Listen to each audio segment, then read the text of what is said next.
¿Qué tal? Bienvenidos a una emisión más de Diálogos de Fe. Y aquí con el Padre Antonio una vez más que nos comparta un poco más de nuestra fe para conocerla y profundizar, ¿por qué no en ella?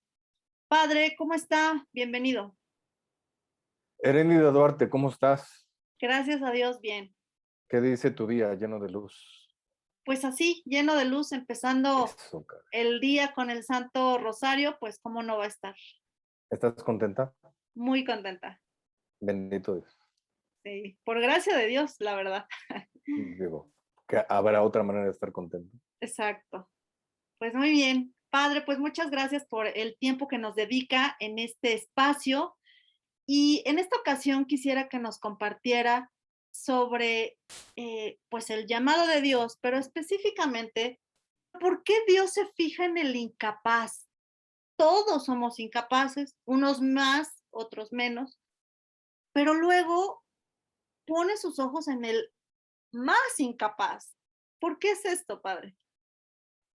Bueno, bien lo has puntualizado. Digo, incapaces somos todos, porque el que es capaz lo es porque Dios le ha dado esa capacidad. No existe capacidad alguna de la cual algún ser humano sea autor. Todo viene de Dios. O sea, todas las capacidades, las habilidades, las cualidades, pues Dios nos las ha puesto en nuestras manos.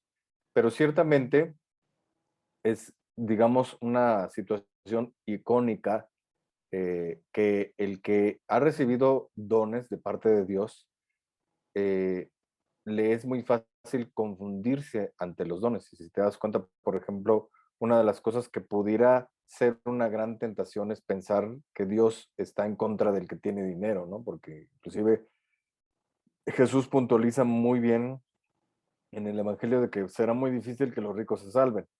Ahora, con esto no está diciendo que Dios no escoja a los ricos, que no escoja a los capacitados, a los que de alguna manera tienen más oportunidades o más capacidades, porque, digamos, tanto capacidades, dinero y todo eso vienen de Dios. Pero digo, pongo sobre la mesa la idea de los ricos, porque muchas veces, aunque la riqueza per se no es un pecado, no es una razón para uno condenarse, sí es muy fácil que uno, teniendo bienes, teniendo cosas, es una gran tentación para la persona confundir esas cosas y dejarse llevar por apegamientos. Ahora, igual, análogamente, la persona que tiene capacidades, es muy fácil o es muy tentador pensar que de esas capacidades uno sea el autor o sea un mérito propio. Entonces le es más fácil al que no tiene muchos dones, al que Dios no le ha provisto de tantos dones, le es más fácil plegarse a entender que Dios lo es todo para esa persona. Es mucho más fácil. Digamos, se podría decir, en un sentido no es que Dios los elija a los más incapacitados, que hay una razón por la cual sí, pero digamos que visto en sentido amplio, no es que los elija, sino que pues lo que pasa es que los que somos menos capacitados, pues necesitamos más de Dios. Entonces, podría decir que nos inclinamos más hacia pedirle a Dios que nos ayude, que nos auxilie, que nos proteja. Pero por otro lado también, y San Pablo lo dice, si hay en el sentido estricto, sí elige Dios a los menos capacitados, y San Pablo en la carta a los Corintios habla sobre esto, ¿no? Dice, elige a los menos capacitados, a lo que no es, para humillar a los que se piensan que son, o a los que son. Entonces, en un sentido, el menos capacitado queda como una forma también para poder, a través del incapacitado, elegir al capacitado. ¿Cómo lo elige al capacitado? Demostrándole por medio del incapacitado que él también es incapacitado. Digamos, es una forma de humillarlo, de demostrarle que en realidad lo que haga, lo que diga, no es mérito suyo, sino es mérito de Dios, para mostrarle de manera icónica al capacitado que su capacidad no viene de él, sino viene de Dios. Entonces, digamos, es como una forma de mostrar la imagen de cómo Dios es el autor de todo. Entonces, eso en un sentido. Y en otro es también una forma en la cual Dios de manera activa o de manera, digamos, podremos decir, actual, va obrando en favor de una persona. Es una forma de decir Dios ama más o tiene más oportunidad de darse, ¿no? Entonces, podríamos decir es como, como una forma de mostrarse a sí mismo o entenderse a sí mismo como el que obra, el que da, el que protege, el Padre providente, el Padre protector. ¿Me explico? Es como decir, en la naturaleza de Dios está el dar. Entonces, mientras más oportunidad tenga de dar, mejor. Oiga, padre, y cuando pone sus ojos Dios en nosotros, nos hace ver que eso aparentemente de lo que somos capaces, no es que no le sirva del todo, pero no es lo que quiere. Y es precisamente ahí confirmando lo que nos dice. Nos hace ver que somos muy incapaces en otras cosas en donde Él nos quiere capacitar, porque funge además como maestro, como guía y nos está pidiendo que nos arrojemos a decir, déjate formar y reconócete como un incapaz, ¿no? Y de esta manera creo que su obra se hace todavía más grande, Más magnífica. patente. Sí, exactamente. Entonces, ahí en ese plano confirmó, ¿no? Se confirma que nadie es capaz. Pero incluso aquí la otra pregunta. ¿Se fija, padre? A lo mejor el que sí efectivamente tiene menos recursos económicos, menos recursos intelectuales, bueno, una serie que para criterios humanos es el más incapaz de los más incapaces. Ujú. Pongamos el ejemplo de San Juan Diego. ¿Por qué? San Juan, perdón. De San Juan Diego. Ah, San Juan Diego. Ok. ¿Por qué todavía se empeña en eso, no? Le va a costar más trabajo a un Juan Diego llegar a hacer una obra que a otra persona, que a lo mejor un obispo. ¿Por qué todavía se empeña? Bueno, en este caso fue la Virgen, pero ¿por qué pone la divinidad los ojos en estas personas tan incapaces a los ojos humanos? Fíjate que también hay varias cosas aquí.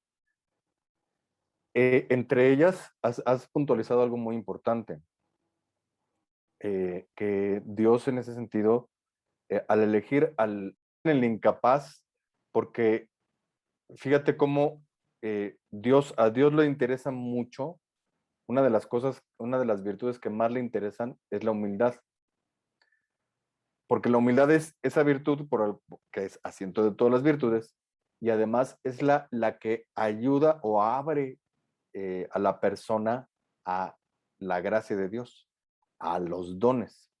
Y fíjate cómo es la cosa de que muchas veces el capaz, uno de sus grandes defectos, aparte de la soberbia, es el conformismo.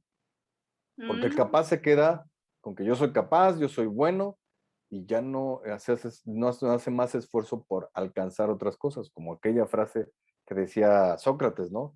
Yo solo sé que no sé nada. Parecería una frase, como decir, de ignorantes, ¿no? Pero al revés. Es una frase que está abriendo a la persona a más conocimiento, porque se reconoce vacío de conocimiento y capaz de alcanzar más conocimiento.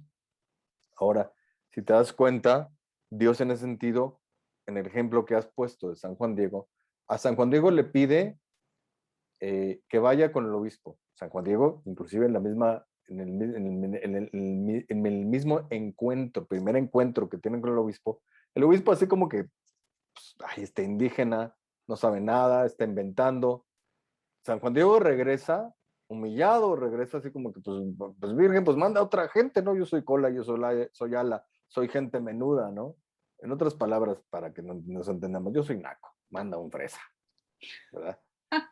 Y la Virgen le dice, con rigor te mando que tú vayas. Yo puedo enviar lo que yo quiera, pero yo quiero que tú vayas. Ahora, ahí hay dos cosas importantes. La primera es que la Virgen manda a Juan Diego para humillar al obispo. Primera cosa, humildad.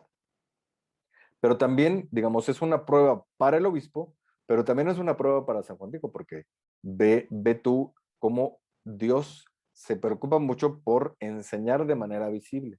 Tú tienes al que no puede.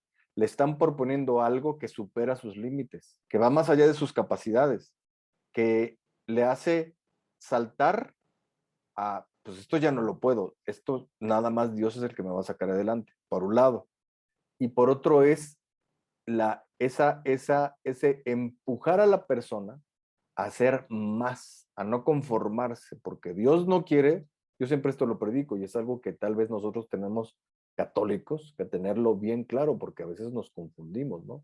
Es muy de protestantes decir, soy salvo, ¿no? Como ya me salvé.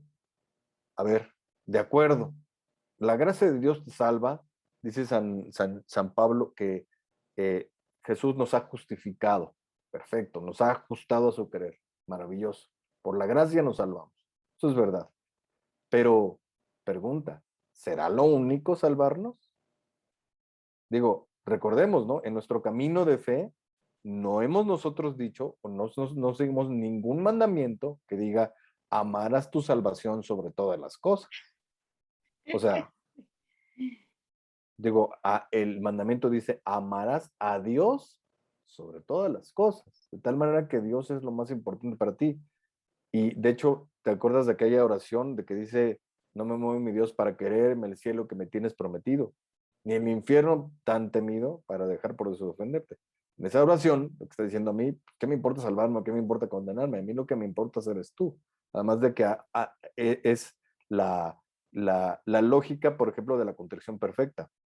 Yo no dejo de pecar nada más porque el pecado sea feo o porque me vaya a ir al infierno, sino porque se ha roto nuestra relación y a mí me importas tú. No me importo yo que si me condeno me salvo. Y no me importa si el pecado es feo o es bonito. Lo que me importa es nuestra relación, que te he fallado y que tú eres mi amor. Entonces, bajo esa lógica, tú tienes que pensar, ok, si la meta no es salvarnos, quiere decir que hay algo, digo, la salvación es una parte maravillosa, muy buena, pero no lo es todo. Hay más. Porque finalmente lo que nos debe mover es amar a Dios. Y ahí entras en un terreno que no tiene límites. Recordemos la frase de San Agustín. El único límite del amor es que el amor no tiene límites. Entonces, si tú te vas a poner como persona a decir, pues ya soy capaz y ya soy converso y ya la hice, ya soy inteligente, ya con eso, pues ya te quedaste en el camino. Ya no fuiste a ese más allá, a ese no tiene límites. Entonces, por ejemplo, allí el incapaz, la frontera entre su limitación y, y el ira no tiene límites es muy corta. Es muy fácil fíjate, curiosamente, paradójicamente, es más fácil para el incapaz ir más allá de sus límites que para el capaz. Híjole. Entonces, fíjate cómo es una muestra de lo que Dios quiere. Dios quiere que rompamos las fronteras, que rompamos los límites de nuestra propia limitación y que alcancemos la plenitud a la que Él nos ha llamado. En otras palabras, es una invitación a lo divino. Es una invitación a nadar en el mar del misterio de Dios. Entonces, es más fácil, es más abocado para el incapaz clavarse en ese misterio. Fíjate, por ejemplo, y la Biblia está plagada de eso. Ahí tienes a un Saúl que era de la tribu de Benjamín, la más pequeña, pero sin embargo él era el más alto, era el capaz, era el acá. Y fíjate cómo Dios hace la distinción, ¿no? Ahí está David, inclusive hasta en la elección de David, están los hermanos, llega Samuel allá con Jesé y anda revisando a todos los hermanos y todos los hermanos, que muy guapos, que muy altos, que quién sabe qué. Ninguno de ellos. Y David ni siquiera estaba ahí. Casi, casi así como que invita a pensar como que Jesé se avergonzaba de su hijo David. Y lo tenía ya afuera, allá anda cuidando las ovejas. Pues no vamos a comer hasta que venga. Y resulta que el que menos pensaban, pues ese era, David. Y resulta que David, pues era un chamaco, no era muy alto, sí era muy guapo, pero pues no era así que digas, wow. Y con Saúl, nada que ver. Y fíjate cuál es la razón y la distinción y el contraste que se presenta entre los dos personajes. En el momento en que David vence a Goliat. ¿Y cómo lo vence? De la manera más humilde, más sencillita, con una piedra. Digo, además de que agarra la onda y dices, pues qué buena onda, ¿no? Parte de la buena onda, ¿verdad? Este, David no era la piedra, no era la buena onda, sino era, mira, yo en nombre de Dios te voy a vencer con esta piedra, ¿no? Y antes de eso le ponen fíjate qué débil y qué pequeño era David, que le ponen una armadura y, ay, no, esto está muy pesado, ¿no?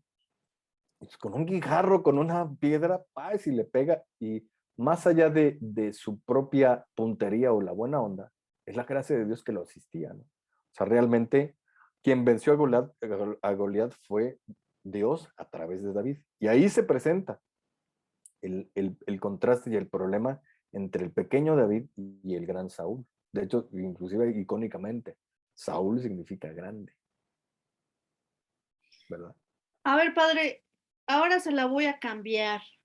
Así como me voy a ver un poco, como abogada del diablo, pero, ok, la humildad, la sencillez, ok, porque también se fija en el gruñón, en el impaciente, en el poco tolerante, ¿no? ¿Qué dices? Buenísimo, qué bueno que planteaste eso. Porque a Dios, fíjate, una de las cosas que le encantan, le fascinan, y que de alguna manera se puede decir que es una resortera o es un pivote, es una catapulta, es la resiliencia. Fíjate cómo es. La resiliencia se define de esta manera. Es la capacidad de desarrollar una capacidad a través de una debilidad. Entonces, imagínate tú, una persona que, por ejemplo, te pongo el ejemplo de Nick Vujicic, que es un ejemplo muy icónico de nuestros tiempos, ¿no? Es un chavo que nació sin brazos y sin piernas. Obviamente pasó unas situaciones pues muy duras, pero yo no sé si a ti te ha pasado. Ese tipo de gente tú te la encuentras en el metro pidiendo limosna, que no tiene pies, que no te, o sea, dices tú, wow, pues, pobre gente, ¿no? Uno dice, ay, pobrecito. Pero fíjate cómo es la cosa, el tipo ha viajado por todo el mundo. El tipo nada, es contador, se casó, tiene un hijo. O sea, y hay gente que tiene pies y brazos y toda la cosa y se ahoga.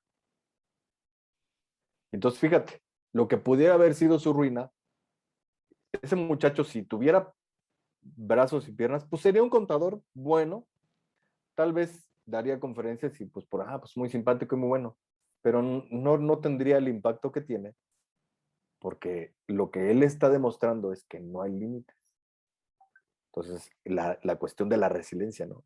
Su incapacidad la ha convertido en una capacidad que ha ido más allá de aquellos que se supone que tenemos capacidad.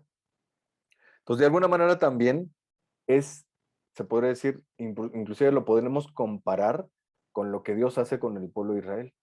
Fíjate qué enigmática la forma en la que la escritura nos presenta las cosas. Estaba con Moisés y lo manda. ¿Sabes qué? Vas, liberas a mi pueblo, porque el faraón, yo he oído sus quejidos, he oído su clamor. Dios esperó 400 años para reaccionar. O sea, medio duro. O sea, medio pesadito, se lleva medio pesadito. Bueno, 400 años. O sea, los 400 años, ok, ya estuvo. Y agarra y le dice, mira, vas y le dices a Faraón que Dios manda que ya lo saque. Él se va a oponer a ti, pero no te preocupes, yo te voy a ayudar. O sea, de alguna manera está diciendo, yo le voy a declarar la guerra al Faraón. Ujú. Pero luego dices, bueno, hasta ahí dices, ok, está bien, pues, por fin reaccionó Dios, nos va a defender, nos va a liberar. Pero luego viene otro texto que es un poquito enigmático, porque parecería que Dios está jugando un poquito con las piezas, ¿no? Como si fuera, yo soy el grande y aquí juego con el ajedrez, porque fíjate cómo dice, el faraón se va a oponer a ti y yo voy a endurecer su corazón, para después Sí, llenarme de gloria cuando lo venza.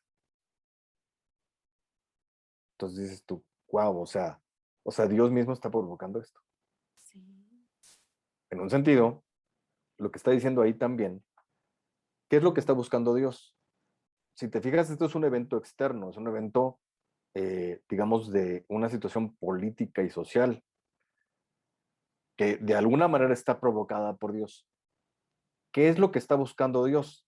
jugar con las piezas? ¿Qué está buscando?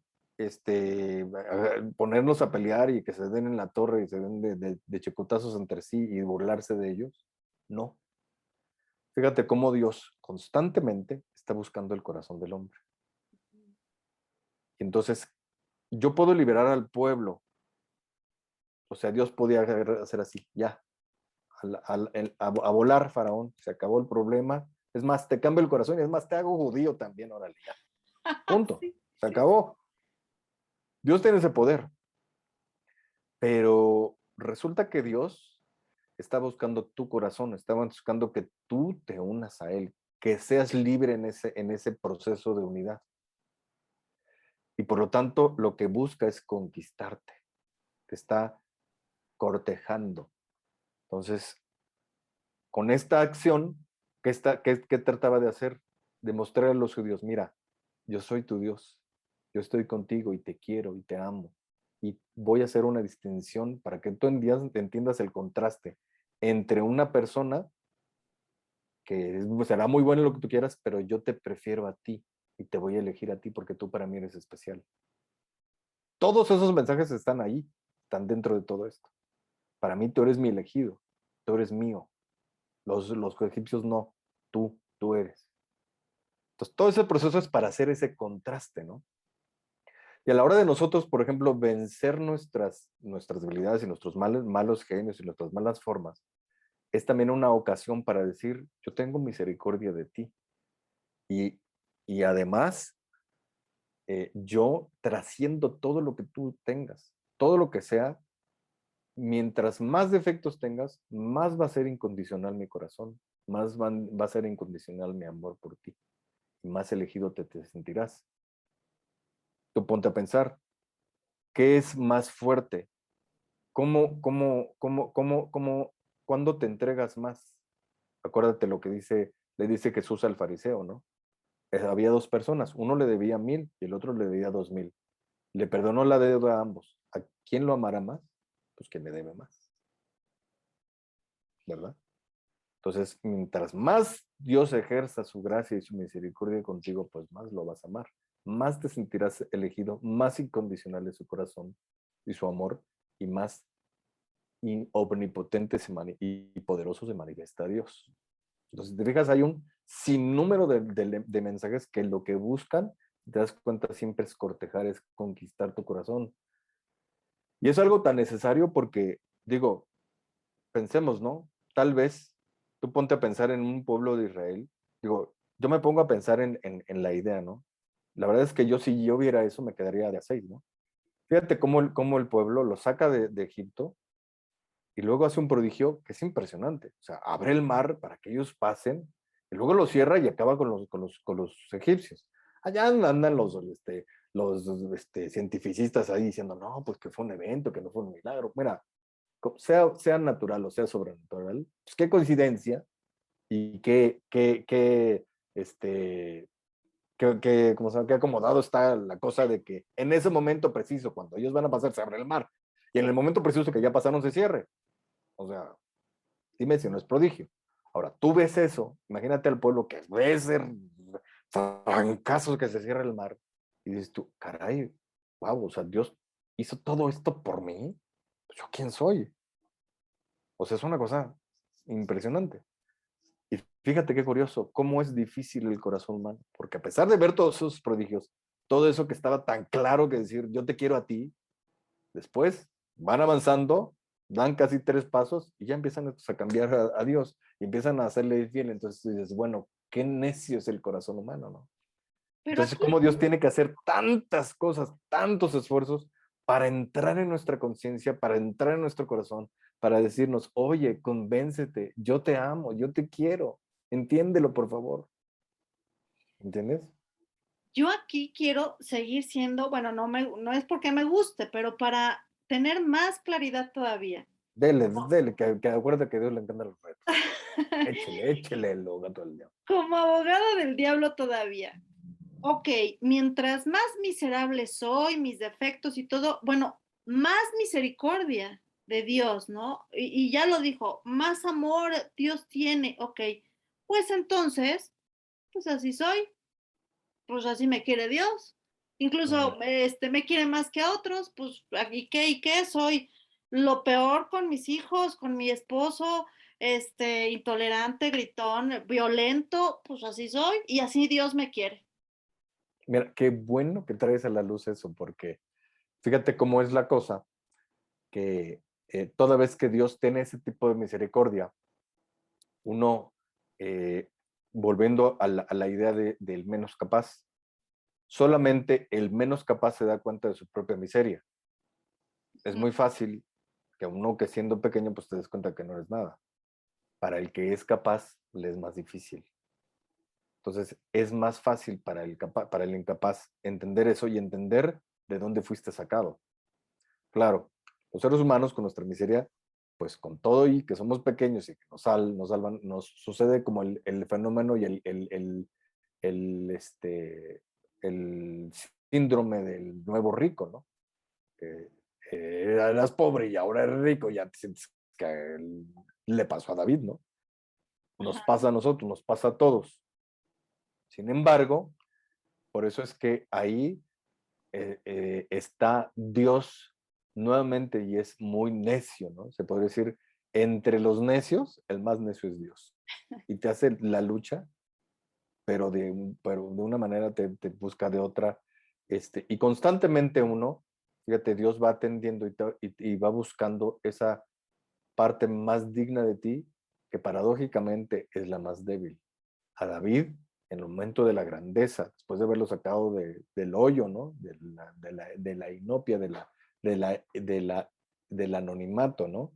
Y haberlo hecho rey, pues David le respondió mal a Dios y fue y cometió un pecadote, ¿no? Pero fíjate cómo Dios se acercó a él y lo volvió a humillar y le volvió a recordar. Y creo que es cuestión también porque, digamos, la miseria humana es una constante. Y entonces volvemos al punto. Aquí se echan una disputa entre la miseria y la necesidad de Dios. La miseria humana y la necesidad de Dios. Hasta el punto de que solamente podrá vencer, solamente podrá vencer la, la, una de dos, o que uno se rinda ante los encantos de Dios, o de plano, Dios tenga que respetar tu mala decisión y te tengas que condenar. Está la posibilidad. Y esto es para capaces y para incapaces. Claro. Entonces, pero qué bueno que lo presentas, porque efectivamente el incapaz no está exento de caer en esas miserias, ¿eh? Porque en el momento en que Dios te hace la gracia, te hace el favor, volvemos al punto. El capaz tiene la gran tentación y cuando el incapaz se le hace capaz por la gracia de Dios, fíjate, ahí está la muestra de que ya cuando entra la capacidad, es muy fácil que uno se confunda y uno se atribuya las capacidades. Porque digamos, hemos dicho ahora que incapaces somos todos, que todos los que nacieron con alguna capacidad, pues nacieron porque Dios se las dio. Pero al que, digamos, en la tentación de la grandeza te puede suceder de nacimiento o te puede suceder por bienes adquiridos. Entonces, es Ujú. una tentación constante. Y entonces es cuando uno, se supone, dice un dicho, al cielo se sube bajando. Entonces, fíjate cómo toda vez que Dios te encumbre, toda vez que Dios te dé gracias, recuerda y no tengas falta de memoria. Recuerda quién eres realmente. Recuerda de dónde Dios te sacó. Y recuerda que mientras más te encumbre, sea más ocasión para tú reconocer la verdad de la humildad, que todas las cosas le pertenecen a Dios y todo es para su gloria. Y entonces, con lo que acaba de decir, el conformismo, digamos que es lo mismo para el capaz que para el incapaz. Es correcto. O sea, la tentación de quedarte en el camino, eso es para todos. O sea, no te quedes en el camino. Dios te quiere llevar más allá, te quiere llevar al amor, te quiere cortejar para que seas uno con Él. Sí, y no vale el decir, no, pues es que yo soy, yo tengo, yo sé, o pues yo no sé, yo no tengo, entonces no hago nada, aquí me quedo. ¿Sí? Finalmente, Conformismo, si te das cuenta, los planteo muy bien. Se llega al mismo punto por dos caminos, o por la presunción o por la pusilanimidad, pero se no llega al la mismo punto. humildad, no la humildad, que No, luego ahí la se humildad nada confunde. de hecho es una constante que se confunde la humildad con la dejadez, con lo Sí. cochino y todo eso. Tú Ujú. ponte a pensar, por ejemplo, un ejemplo bien fuerte, bien grande es, a ver, la Santísima Virgen, le dan a ella la misión más cañona que un ser humano puede llegar a tener, pero al mismo tiempo la encumbran de una manera como nadie en el universo. Ahora, la Virgen hubiese dicho, ay, no, espérate, no, yo no soy digna, yo no puedo, ¿no? ¿Qué hizo la Virgen? Vacío de amor. Ay, aquí les queda el Señor. Sea grande, pues sea grande Dios. El Señor ha hecho obras grandes por mí. Yo quién soy, no soy nadie.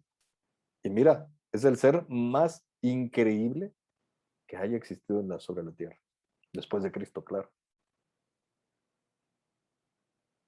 Wow, Impresionante la Virgen. sí, Y ahí sí tienes a alguien que es grande y que ha sido grande siempre, que ha tenido todos los dones, pero al mismo tiempo, cosa, digamos, aparentemente paradójica, ¿no? Pero en la Virgen está también la potencia de la humildad. Es el ser más humilde de la tierra. Impresionante. impresionante, así es, impresionante. Oiga, padre, pues bien, bien padre el tema. Está Y buenísimo. sí, no, también como para mucho, un cafecito y seguirle aquí la charla. Pero bueno, primeramente Dios, lo tendremos en otra participación más en este espacio, Diálogos de Fe, con otro tema igual de interesante para profundizar en el conocimiento de la doctrina, la fe, nuestra espiritualidad y así crecer precisamente para llegar a ser uno con Dios. Muchas gracias, Padre. Gracias, Tigre. Que Dios te bendiga. Les mando un Igualmente. abrazo a toda tu audiencia, a ti y a toda tu audiencia. Gracias, Padre, igualmente.